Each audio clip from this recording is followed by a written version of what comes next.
guys. Happy Friday. All right, I'm going to make this quick. I do have a lot to show you. I think there's some good lessons here. I've got a nice cold IPA in the fridge, so I'm going to get through this fast. See, when you're an old lady like me, you kind of like a little kick in your beer, and those IPAs have just a little kick in them. So I'm looking forward to that. All right, you guys, next week I want to go over some more questions and answers next week. I get a lot of questions, and sometimes they're the same, so I do want to address them in a video. Next week, watch for it. I'll be talking about how I handle wash sales. I get that question all the time. It'll just be something kind of quick how I deal with wash sales, but I'm not going to become a CPA for you. I'm just going to tell you what I do. And I will talk more and more about wash sales as we get closer to the end of the year and how I handle them, because I want you to keep it in your mind that you need to start watching out for this. So we'll do that next week. But today I have quite a bit to go over, so I'd rather do that. I made a big mistake last night. So yesterday I made one trade. I ran home from work. I got in one quick trade on ROST earnings. It was a huge rookie mistake. I'm going to show you that. And the mistake actually went in my favor. It forced me to stay in the trade longer, because you know how I like to scalp really fast and just get out. I don't like losing money. So that was a good mistake. So I'll show you that. And you'll see in just a minute here, it's the first clip, and it's from yesterday afternoon. It wasn't enough to make a whole video. I didn't have time to make a video just for that. So I threw it in this one. And then I took a big loss on Tesla today. I could not trade Tesla today. I kept trying, and I've had a decent week. And this is play money. So I just decided to keep throwing money at it, and I lost about $87. It's certainly not a max loss. My max loss is $200. So we'll look at that. And then a shout out to Steve. Yesterday, Steve emailed me some scripts for TOS to try out that he's made. And I had shared about 3 of them in yesterday's video. And I've put my 3 in every video going forward in the video description, sorry. So be sure to look down in the video descriptions if you want to look at those. And if you want to see what they are and a little more detail of how to load them in your ThinkOrSwim platform, if you don't know how to do that, head over to yesterday's video, and I go in right at the end of how to do that. Especially if you're new, you probably don't know how to do that. So I wanted to make sure I included that. All right. And then you guys, I created an extra playlist in my video channel, and 2 extra playlists. One of them I'll start talking more and more about free Discord groups, free YouTube channels, everything free, scanners, everything free that I've gotten in the past, because I feel when you're new, I don't want you paying for that. And there's so much good free stuff out there. So as I get free indicators, I'll keep adding them to my description. So thank you, Steve, for sharing yours. I will be testing his next week. Not testing, but I need to understand how to use them so I can explain them to you. So Steve, I might be reaching out to you to ask questions. I just got them loaded. And we'll talk about that more next week. And Steve said I could share those, so thank you. Anyone who wants to share scripts that you've had that you love, feel free to tell me. And then as long as I understand them, then I'll share them with everyone, and we can all help each other out. I love that. I love a community helping each other. All right, so in those playlists, I'll talk about Discord groups, YouTube channels, and also any videos where I kind of show how I set up my platform or what I'm using and how I'm sorting watch lists, all of that. Go check the playlist out. I think it'll be helpful. All right, let's make this fast. This old bag has a beer in the fridge, and she can't wait to have it. And I have a mug in the freezer. That makes it even better. Okay, let's go see what I did. It was $216, and there was a big loss there. So let's rip that Band-Aid off right after we look at ROST earnings. Let's go. All right, guys, it's this clip that I'm doing right here is Thursday night. It's Thursday, August 20th.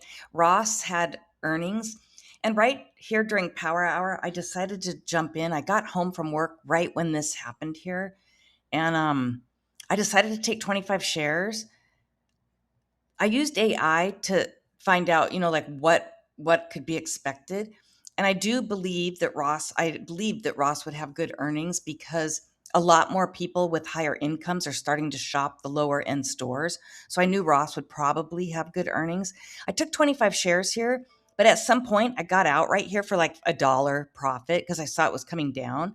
And then I got back in right here, but it came way down. So I ended up taking a total of a $25 loss right in here, and I decided to wait. And I got in right here when I felt it had kind of gotten to the bottom, because I still felt the earnings were going to be good. Sorry, I took 10 shares here. I didn't want to take a big risk. I wasn't really in the mood to trade ROST. It's not one that I would normally trade. So anyways, I decided now just to take 10 shares because it had come down. I want you guys to know when you trade earnings, I think you should be really cautious because you've seen where it can dump down. So I want to show you a mistake I made, which turned out good. You know how I am. Right on this first candle that shoots up, I just start getting out. So I had 10 shares. I tried scaling out here. The spread, I got in when the spread was 20 cents. By the time I tried to get out on this candle, the spread was $5.50. So when the price was up here, my order was sitting right here and it wouldn't fill. It kept going up and down. I couldn't understand why can't I get out of this trade? Okay, so a total rookie mistake. I had forgotten to change my TIF to extended. I was still on day. You can buy when the TIF is wrong. TOS will let you buy, but they won't let you get out of a trade. They won't let you sell. So they won't let you short and they won't let you get out if the TIF isn't correct. So I'm sitting there going, damn it, I can't get out. Well, it's only 10 shares and I was just trying to scale out 5. So I didn't give a crap. Whatever. It's not going to hurt me. Well, then it shoots up here and I still couldn't figure out. Then I realized, oh, I got to change my TIF. So I changed the TIF. Then now I'm watching the spread because now I want my profit. So anyways, I got out on this candle. I scaled out 5 and 5 and got out.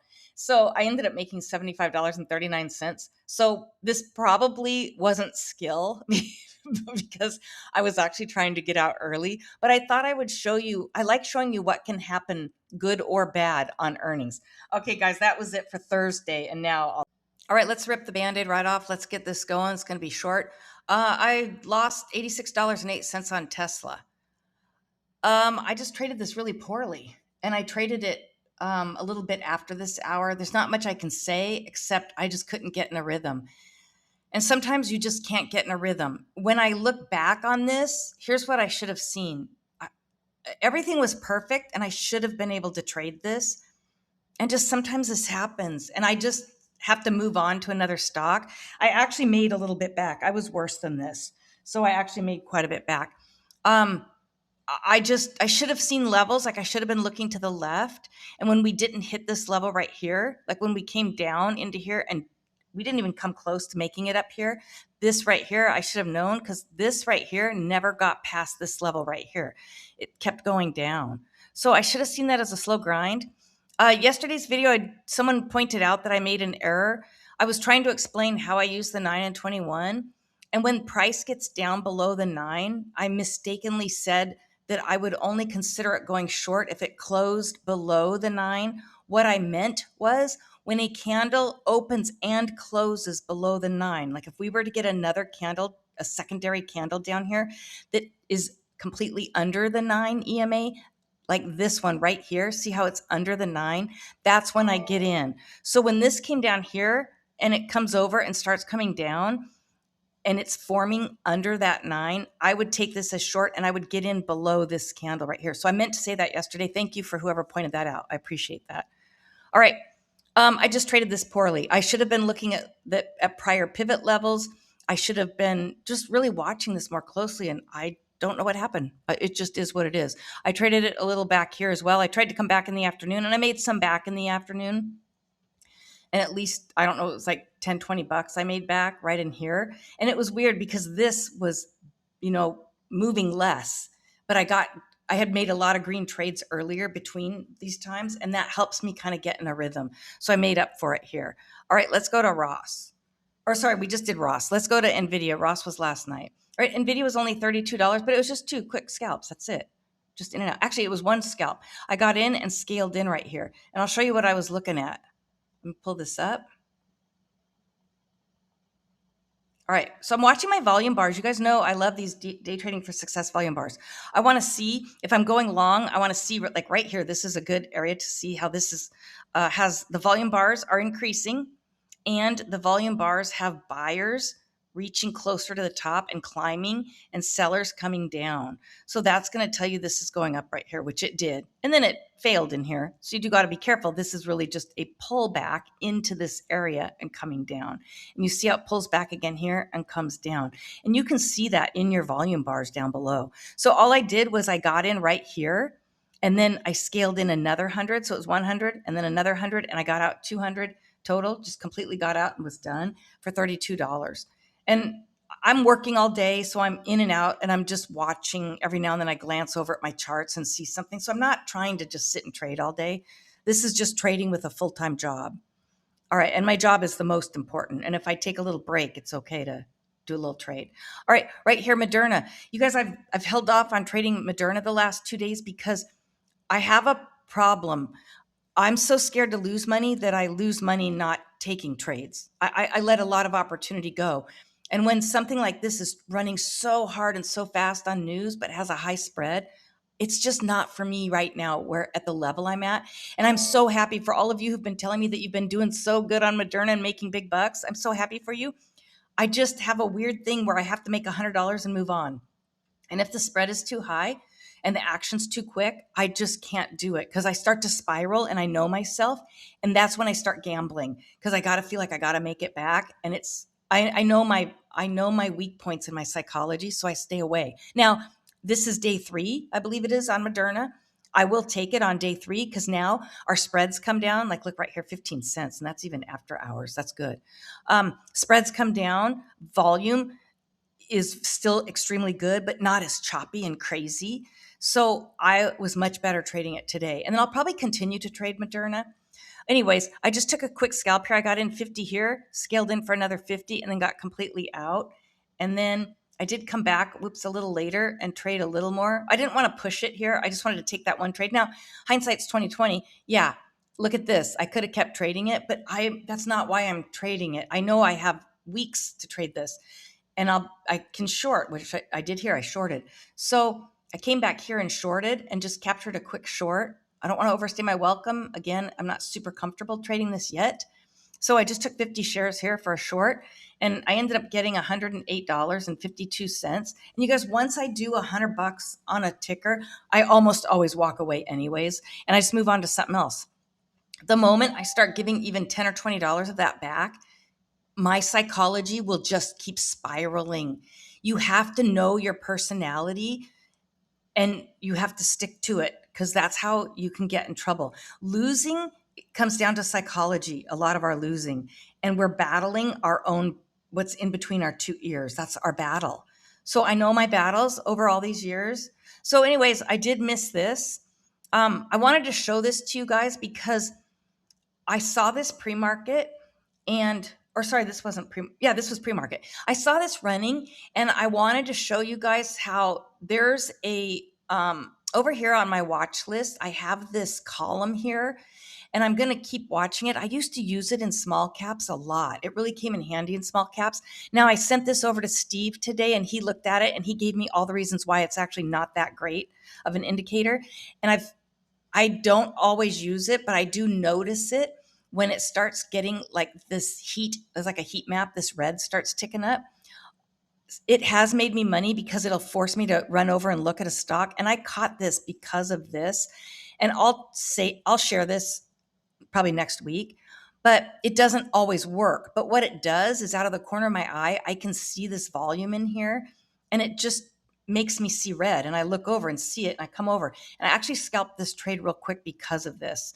So it doesn't always work. I never use it on large caps, just those small cap runners. I only use it in pre-market. And it seems to, I end up seeing stocks before the scanners pick them up by looking at this many times. So I'll kind of be testing this out. I've always had it on my chart. I just don't talk about it because I really don't use it that much. But I'll kind of be watching it because this is Steve's column right here and here, 2 different scripts. And I'll be watching these next week. And I've got them both placed on all stocks. So I'll get to know that. I might have to reach out to Steve.